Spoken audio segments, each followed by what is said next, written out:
तो हेलो दोस्तों, welcome to अपना प्राइम। ये है अपोथेकेरी प्रिंस का एक और एपिसोड। तो पिछले एपिसोड के अंत में देखा था जो एंड्रयू है उसने अपने लाइक कार्ड का 2 बार यूज कर लिया है, एक तो बेंजामिन के ऊपर और दूसरा किंग के ऊपर। किंग इसमें पूरी तैयार हो चुका है कि वो अपनी बेटी की शादी एंड्रयू से कराने वाला है, लेकिन एंड्रेलिना मतलब वो लड़की जो कि उसकी बेटी है प्रिंसेस एंड्रेलिना, वो इसके लिए बिल्कुल तैयार नहीं होती है। वो चिल्ला रही होती है कि नहीं, ऐसा बिल्कुल भी नहीं हो सकता, मुझसे परमिशन क्यों नहीं मांगी गई, आप लोग इस तरीके से कोई भी डिसीजन नहीं ले सकते हो। लेकिन इस समय किंग पूरी तरह डिसीजन ले चुका है, उसकी बात कहीं किसी की नहीं चलने वाली। वो बता देता है कि यहाँ पर असली बॉस कौन है। असल में यहाँ पर प्रिंसेस एंड्रेलिना, उसको लग रहा है उसको दूसरी सिटी के अंदर भेज रहे हैं ताकि वहां पर उसको कैद करके रख सके। ये एक संधि की शर्त की तरह होगा और एक प्रिंसेस को इस तरीके से संधि की शर्त की तरह यूज किया जा रहा है, ये बहुत गलत बात है। और उसकी नजर जो किंग के हाथ में लेटर होता है उसके ऊपर पड़ती है, वो समझ जाती है इस लेटर के अंदर कुछ ना कुछ खास लिखा हुआ है। लेकिन ऐसा क्या कि किंग को इस बात को मानना पड़ा। लेकिन किंग अपना डिसीजन पूरी तरह से बना चुका होता है। प्रिंसेस एंड्रेलिना का ये सब कुछ चलाना किसी भी काम का नहीं है। वो तुरंत अपने सिपाहियों को तैनात होने के लिए कहता है, सिपाही तुरंत ही एंड्रेलिना को पकड़ लेते हैं। लेकिन इस समय जितने भी सिपाही उसको पकड़े खड़े हुए हैं वो सबके सब बहुत ज्यादा घबराए हुए हैं। घबराए हुए क्यों है? ये केवल एक प्रिंसेस तो है,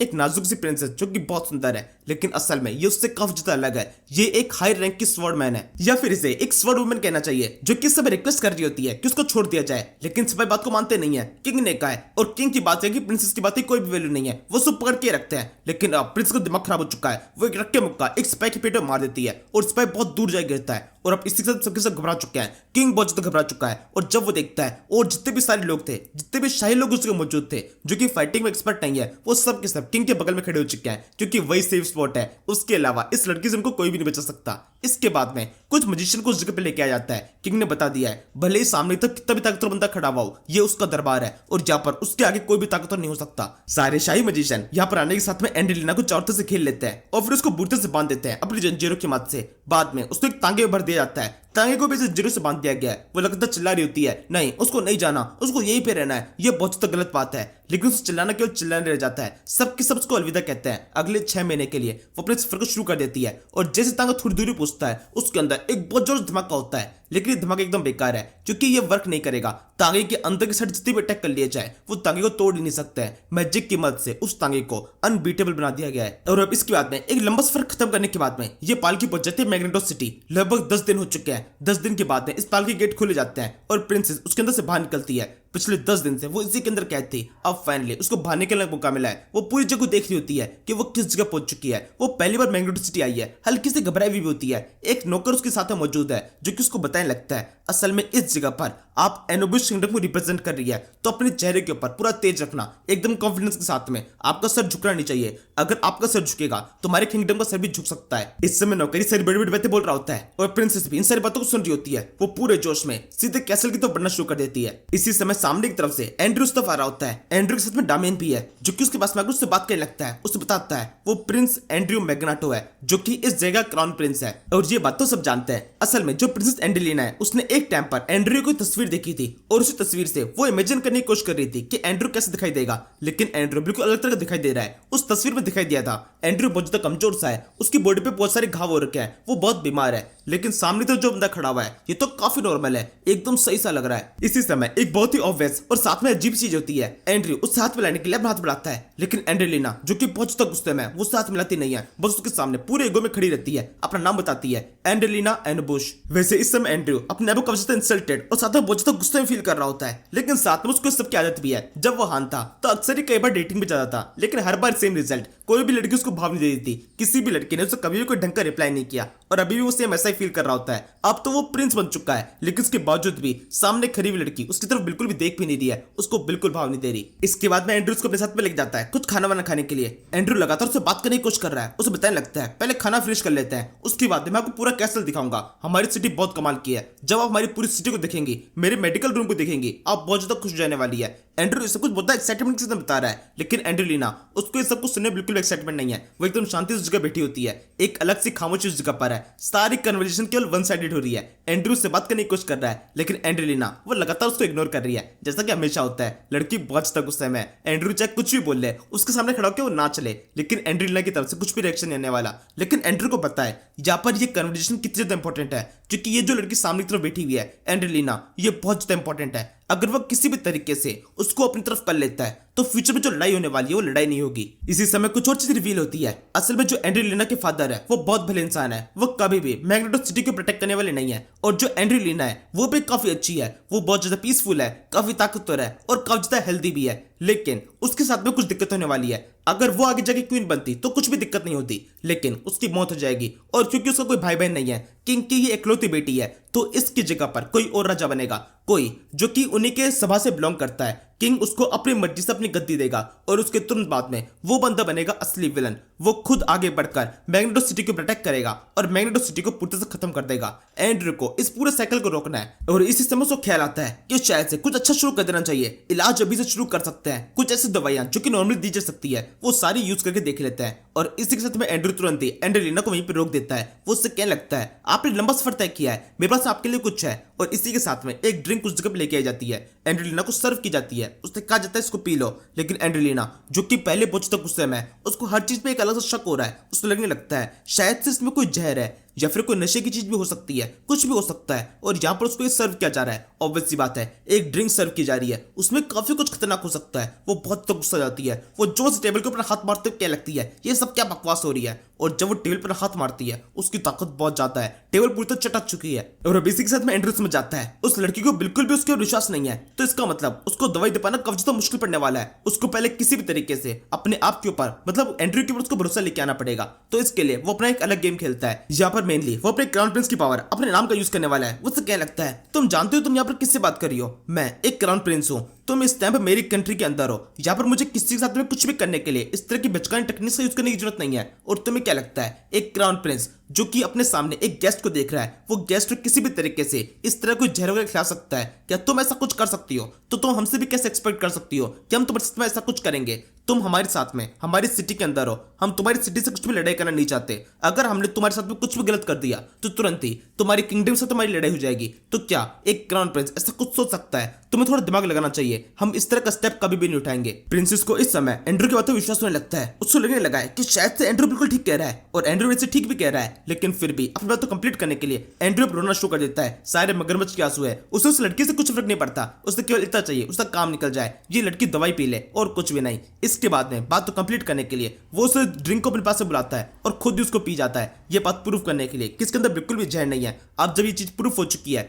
तब एंड्रियोलिना के पास मना करने का कोई कारण नहीं होता। वो एक्सेप्ट कर लेती है कि वो भी इस ड्रिंक को पिएगी, लेकिन ये केवल पहली और आखिरी बार होगा कि एंड्रयू की दीवी किसी भी चीज को वो खा रही है। अभी फिलहाल के लिए एंड्रयू के लिए एक चीज आता है, वो दोबारा से ड्रिंक को मंगाता है। इसके अंदर काफी सारे मेडिसिन है। एंड्रियोलिना उसको देख रही होती है, असल में दिखने में लग रहा होता है काफी ज्यादा कड़वा सा है। वो इसको एक सांस से पी जाती है, उसको लग रहा होता है शायद वो मरने वाली है, उसका स्वाद बहुत ज्यादा कड़वा होता है। तभी एंड्रयू एक दूसरे मेडिसिन निकालता है जो कि एक टॉफी टाइप की है। इस समय एंड्रयू ने दिमाग लगाया है, अगर वो डायरेक्टली इसको बोलते कि इस टॉफी को खाओ तब तो बिल्कुल नहीं खाने वाली, तो अपनी बात को घुमा के बोलता है कि इस ड्रिंक के साथ में इसको भी खाया जाता है, ये दोनों आपस में कंबाइन होकर अपने ड्रिंक को पूरा करते हैं। तो एंड्रियोलिना अब फाइनली बात को मान जाती है, उसके पास ऑप्शन नहीं है, वो तुरंत इस ट्रॉफी को भी खा लेती है और अब की बात उसको स्वाद एहसास होता है, ये चीज काफी ज्यादा टेस्टी है। और अब इन्हीं सारे बचकानी चीजों की बाद में एंड्रियोलिना उस जगह जा चुकी है और एंड्रयू उसको जाते हुए देख रहा होता है। उसको लग रहा होता है कि किसी भी तरीके से वो उसका इलाज करने वाला है, एंड्रियोलिना अब पूरी ठीक हो जाएगी। वही एंड्रियोलिना उसके दिमाग में कुछ और चल रहा होता है कि वो एंड्रयू का इलाज करने वाली है। अभी फिलहाल तो उसने उसकी बात मान ली, लेकिन आगे जाकर चीजें बदल जाएगी। उसको एहसास होगा कि उसने एंड्रियोलिना को 6 महीने के लिए जगह बुलाकर एक बहुत बड़ी गलती कर दी है। और अब इसके बाद में वो जाके लग जाती है अपने एक्सरसाइज के अंदर। उस समय उसके हाथ में और भी काफी सारे लोग होते हैं और वो सब बहुत ज्यादा थके हुए हैं। एंड्रियोलिना को एहसास हो रहा होता है कि वो अकेली है इस जगह पर, जो कि बिल्कुल भी थकी हुई नहीं है। इन सारे लोगों को सफर की थकान है, ये सारे लोग उसके साथ में ही आए और ये सब की सब उससे सवाल कर रहे होते हैं कि आप इतनी फिट कैसे हैं। एंड्रियोलिना खुद से सवाल कर रही होती है कि वो इतनी फिट कैसे है। उसको एहसास होता है ये सब कुछ उसे ड्रिंक की वजह से हो रहा है, जो कि उसने कुछ टाइम पहले पी थी। उसका स्वाद बहुत बेकार था, लेकिन उसका इफेक्ट अभी तक भी है। उसको अपनी बॉडी कब्जे अच्छी से लग रही है। इसी समय उसकी नजर पड़ती है, कुछ लेडीज उस तरफ आ रही है, ये कब्जे बूढ़ी है, जो कि बिल्कुल भी अपना काम नहीं कर सकती। तो इसका मतलब साफ है ये लोग पास के सैड पैलेस में जा रहे हैं, जहाँ पर हॉस्पिटल है। तो एंड्रियोलिना तुरंत ही उसको देखने के लिए चली जाती है हॉस्पिटल के अंदर। वो हर चीज देख रही होती है कि यहाँ पर काम किस तरीके से हो रहा है। उसको एहसास होता है यहाँ पर इन्होंने काम को काफी अच्छे से किया है, पूरी सफाई है इस जगह पर, लोग एकदम सिस्टमेटिक तरीके से काम कर रहे हैं, उन सभी को सलाह दी जा रही है। एंड्रियोलिना ये सब कुछ छुप के देख रही होती है और इसी तरीके से वो एक कंसल्टेशन रूम में पहुंच जाती है। इस रूम के अंदर एंड्रयू वो केवल अपने मरीज को लेके जाता है और वो दोनों ही होते हैं उस जगह पर आपस में बात करने के लिए।